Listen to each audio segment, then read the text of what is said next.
Next நேயர்களுக்கு என்னோட அன்பான வணக்கங்கள். இன்னைக்கு நட்சத்திர பலன்கள் குறித்து தான் பேச போறோம். அதை நம்ம கூட ஷேர் பண்ணிக்கிறதுக்காக ஜோதிட சிறுவன்மணி டாக்டர் தீபா அருளாளன் அவர்கள் இணைஞ்சிருக்காங்க. வாங்க நிகழ்ச்சிக்குள்ள போகலாம். வணக்கம் மேம். வணக்கம். எப்படி மேம் இருக்கீங்க? நல்லா இருக்கேம்மா, நீங்க நல்லா இருக்கீங்க? நல்லா இருக்கேன் மேம். மேம், இப்போ ரிஷப ராசிக்காரர்கள் ரோகிணி நட்சத்திரத்துக்கு பேச போறோம். அவங்களுக்கு இந்த புத்தாண்டு எவ்வளவு ஸ்பெஷலா இருக்கு மேம்? பொதுவாகவே ரோகிணி வந்து பாத்தீங்கன்னா ஆல்வேஸ் ரொமான்டிக்.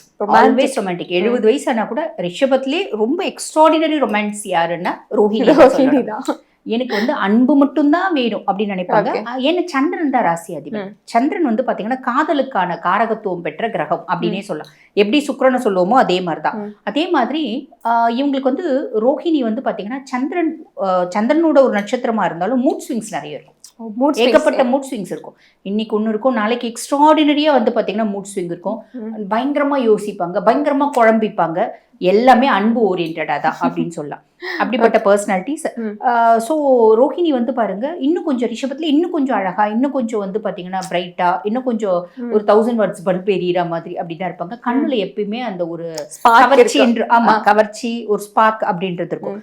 அப்படிப்பட்ட ரிஷபராசி ரோஹிணி நட்சத்திரக்காரங்களுக்கு எப்படி இருக்கு அப்படின்னா, லாபஸ்தானத்துல சனி நீ ஆல்ரெடி தொழில் செஞ்சுட்டு இருக்க அப்படின்னா இந்த காலகட்டம் புது கிராக்கிங்கள் நிறைய வருவாங்க. தொழில வந்து பாத்தீங்கன்னா நல்ல முன்னேற்றம் அப்படின்றது வரும். ஏன்னா சனி கொடுக்க போற புதிய வரவுகள் எதிர்பார்க்கலாம். கண்டிப்பா புதிய வந்து பாத்தீங்கன்னா வரவுகள். அது வந்து நான் ஒரு இடத்துல வேலை செய்யறேன் அப்படின்னா என்ன அர்த்தம்னா, இவங்களோட இன்டெலிஜென்ஸ் அவங்களோட ஹையர் அபிஷியல் கண்ணுக்கு தெரியும். சோ அதனால இவங்களுக்கு வந்து இன்கிரிமெண்ட் ப்ரொமோஷன் கிடைக்கிறதுக்கான வாய்ப்பு உண்டு. அதே மாதிரி தொழில் ஸ்தானத்துல ராகு அபிஷியலி உங்க வெளிநாடு போறதுக்கான வழியும் வாய்ப்பும் ஏற்படுத்தி கொடுக்கும். அபிஷியலி ஒரு கன்சர்ன்ல வேலை செய்யறவங்க என்ன பண்ணுவாங்கம்மா, டக்குனு ஒரு ஆப்பர்ச்சுனிட்டி வரும், ஒரு ஆன்சென்ட் ஆப்பர்ச்சுனிட்டி வரும். இவங்க வெளிநாடு போறதுக்கான வாய்ப்பு. இப்ப சுய தொழில் வச்சு நடத்துறவங்க அவங்க தொழில் வந்து பாத்தீங்கன்னா பெரிய லெவல்ல அவங்களுக்குன்னு ஒரு புது செட்டப், புது பிரம்மாண்டமான செட்டப், அதுல அவங்க தொழில் பண்றதுக்கான வாய்ப்பு அப்படின்றது உண்டுமா. அதே மாதிரி கேத்து வந்து 4ஆம் பாவம் அப்படின் போது ஆரோக்கியத்துல கொஞ்சம் கவனம் அப்படின்றது. ஆமா, அதாவது தொழில் ஸ்தானத்துல இருக்க ராகுவும் உங்களை வெளிநாட்டு கூட்டின்னு போக ட்ரை பண்ணுவான். அதே மாதிரி சுய தொழில் வச்சு நடத்துவங்க ஒரு டூரா போலாம். சுகஸ்தானத்துல இருக்க கேத்துவும் உங்களை வெளிநாடு போறதுக்கு ஹெல்ப் பண்ணுவான். என்ன ஆரோக்கியத்துல ரொம்ப கவனம் வேணும். நிறைய பேருக்கு ஆல்ரெடி டயபெட்டிக் பிபி இருக்குன்னா அது ஃபிளக்சுவேட் ஆகிறதுக்கு வாய்ப்பு உண்டு. சிலருக்கு இன்ஃபெக்ஷியஸ் டிசார்டர்ஸ் வரதுக்கு வாய்ப்பு உண்டு. அம்மானோட ஆரோக்கியத்திலயும் கவனம் வேணும். நம்ம ஆரோக்கியம் இல்லாம நம்ம அம்மானோட ஆரோக்கியத்திலயும் கொஞ்சம் கவனம் அப்படின்றது வேணும். அதே மாதிரி பாத்தீங்கன்னா நம்ம 6ஆம் மாசம் வரைக்கும் குரு பகவான் வந்து 2ஆம் பாவத்துல இருக்காரு. தன குடும்ப வாக்குஸ்தானத்துல குருவா இருக்காரு. அப்ப நல்ல குடும்பத்துல நிம்மதி இருக்கும், சந்தோஷம் இருக்கும், காசு எல்லாமே இருக்கும். என்ன பெருசா வாக்கு கொடுக்க கூடாது. பண்ணிடுவேன், எதுலயுமே வாக்கு கொடுக்க வேண்டாம். ஏன்னா ரிஷபத்தினோட ராசி அதிபன் வந்து பாத்தீங்கன்னா சுக்கிர பகவான்.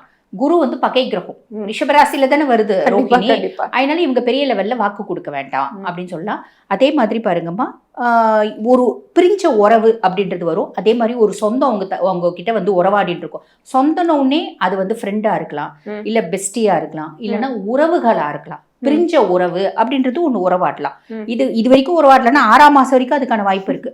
6ஆம் மாசத்துக்கு மேல குரு பகவான் 3ஆம் பாவத்துல போறார். என்னுடைய ஆக்கப்பூர்வமான சிந்தனையும் அறிவும் மேலோங்குது, என்னோட புத்திசாலித்தனத்தால நான் சாதிக்கிறேன் கண்டிப்பா அப்படின்ற ஒரு அமைப்பு. இவங்க எந்த மாதிரி கோயிலுக்கு போலாம்? பொதுவாவே அம்பிகைமா. ரிஷபம் அப்படின்னாலே அம்பிகை தான் ஃபர்ஸ்ட். தினம்தோறும் வந்து பாத்தீங்கன்னா அபிராமி அந்தாதியில தினம்தோறும் ஒரு பாடல் பாராயணம் பண்றது நல்ல பலன்களை கொடுக்கும். கண்டிப்பா கண்டிப்பா. இவ்வளவு நேரம் நம்ம ஒவ்வொரு ராசிக்கும் ஒவ்வொரு நட்சத்திரத்துக்கும் பேஸ் பண்ணி சொன்னோம் இல்லைங்கம்மா. என்ன நம்ம சொன்னாலும் இது வந்து கோச்சார பலன் தான். புரியுதுங்களா? கோச்சார பலன் 100% ஒருத்தவங்களுக்கு ஒர்க் பண்ணுமா அப்படின்னா ஒர்க் பண்ணாதுமா. 50% தான் கோச்சார பலன். மீதி 50% நம்மளோட சுய ஜாதகம். இப்ப நிறைய பேர் என்ன சொல்லுவாங்க, மேடம் நீங்கெல்லாம் வந்து ரிஷபம் எக்ஸ்ட்ராடினரியா இருக்குன்னு சொன்னீங்க, எங்களுக்கு ஒண்ணுமே நடக்கலையே அப்படிம்பாங்க. அதாவது ரிஷபம் கோச்சார பிரகாரம் எக்ஸ்ட்ராடினரியா இருக்கு, எல்லா பிளானட்ஸும் சூப்பரா இருக்குமா. ஆனா நிறைய பேர் வந்து பாத்தீங்கன்னா மத்தியம வயசு ரிஷபமா இருந்தா கூட இப்போ வந்து பாத்தீங்கன்னா குரு தசையில இருப்பாங்க. குரு வந்து பாத்தீங்கன்னா ரிஷபத்துக்கு 8 மற்றும் 11 அதிபன். அஷ்டமாதிபதியும் அவன் தான், லாபாதிபதியும் அவன் தான். உன்னை கெடுக்காம உன்னை முன்னேற்றவே மாட்டான். கண்டிப்பா நீ கெடுவ, ஏதோ ஒரு விதத்துல நீ அஃபெக்ட் ஆவ, நீ சஃபர் ஆவ அப்படின்னு சொல்லலாம். அதுக்கும் மேல இப்ப ரிஷபத்தை பேஸ் பண்ணி சொல்றேன்னு வச்சுக்கோங்களேன். அதுக்கும் மேல ரிஷபம் சூப்பரா இருக்கு, ஆனா அவங்க சுய ஜாதகத்துல சனி தசையில இருப்பாங்க. சனி சுய ஜாதகத்துல எங்க இருக்கான் அப்படின்னா 7ல இருப்பான். 7ல இருப்பான். இந்த காலகட்டம் கணவன் மனைவிக்கு பெரிய சண்டை வந்து 2 பேரும் பிரியக்கூடிய சூழ்நிலை வரும். என்ன எல்லாம் ரிஷபம் சூப்பரா இருக்குன்னு ஒரு ஜோதிடர் இல்லாம சொல்றீங்க. நானும் என் கணவனும் பிரிஞ்சே போயிட்டோமே, நானும் என் கணவருக்கும் நடுவுல வந்து பாத்தீங்கன்னா பெரிய இடைவெளி வந்துருச்சு, பெரிய சொல்றதே நடக்கலையே. இந்த ஜோதிடர்கள் எல்லாம் வாய்க்கு வந்ததுலாம் சொல்றாங்க அப்படின்னு சொல்லுவாங்க. ஆனா அது உண்மை என்னன்னா, ரிஷபம் அப்படின்னா எத்தனையோ கோடி மக்கள் இருக்காங்க ரிஷபராசியில.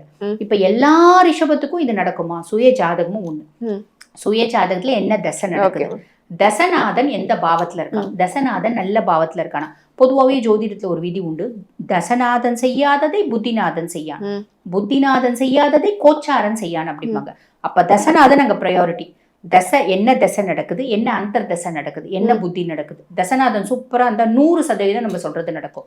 தசநாதன் மட்டமா இருக்கான் அப்படின்னா நம்ம, அதாவது மட்டமா இருக்கான்ற சென்ஸ் நல்ல பொசிஷன்ல இல்ல, அதுக்கும் மேல அவருக்கு வீடு கொடுத்தவரும் நல்லா இல்ல, நட்சத்திர சாரம் வாங்குறவரும் நல்லா இல்ல, அதுக்கும் மேல பாபரோட பார்வையெல்லாம் இருக்கு அப்படின்னா நம்மள வச்சு செய்வான். இந்த நம்ம சொன்னக்கூடிய பலன் வந்து 50% தான் நடக்கும் அப்படின்னு சொல்லலாம்.